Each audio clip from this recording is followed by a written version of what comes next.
और इधर भगवान श्री कृष्ण जहां पर गेंद गिरी हुई थी वहीं पर जाकर के पहुंचे। भगवान के मुखाम्बुज का, नयनाम्बुज का जो ही अवलोकन किया, नागपत्नी ने आकृष्ट हो गई महाराज, आकर्षित हो गई, खिंची हुई चली आई। बोले कि आप हो कौन? बोले कि आप मुझे जानना चाहती हो क्या? मैं नंद बाबा, नंद का लाला, मैं नंद बाबा का बेटा हूं, मेरा नाम कन्हैया है। बोले कि तुम इतने सुकुमार हो और तुम चले जाओ। बोले कि नहीं, मैं गेंद लेने के लिए आया हूं। और कालिया, कालिया सो रहा है और पूंछ के पास बिल्कुल पड़ी हुई है गेंद, वहीं पर पड़ी हुई है। बोले कि गेंद के चक्कर में मत पड़ो, नहीं तो कालिया जब कुपित होगा तो बिल्कुल आपको दंश लेगा। भगवान तो गेंद ले आने के लिए गए ही हैं। तो भगवान जब गए तो बच्चों का तो यह स्वभाव है, तो पूंछ को तुरंत अपने चरण से कुचल दिया। और जब कुचल दिया तो कालिया बिल्कुल क्रोध में हो करके अपने 7 फणों का दर्शन कराया।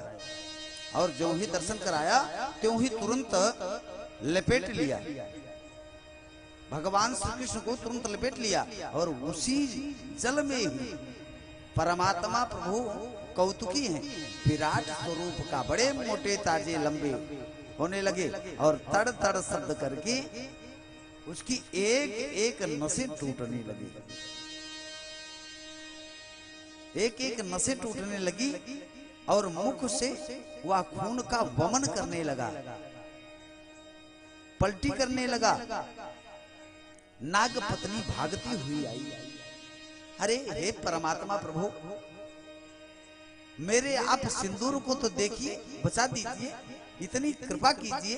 जब सिंदूर की बात आई तो तुरंत भगवान सिमट गए। बोले कि क्या करूं? नागपत्नी ने कहा,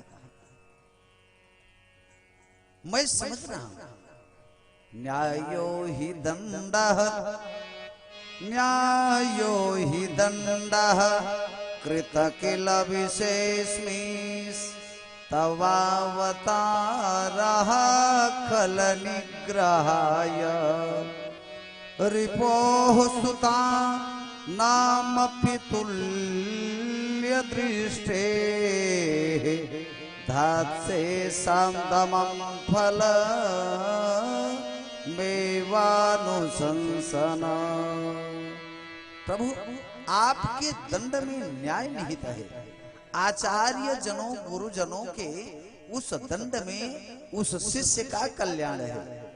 आप जब लोगों को जब दंड देते हो, मनुष्यों को, तो उस दंड में भी आपकी कृपा निहित है, आपकी कृपा ही निहित है। न्यायो ही दंडः कृत किल विशेषमिस्।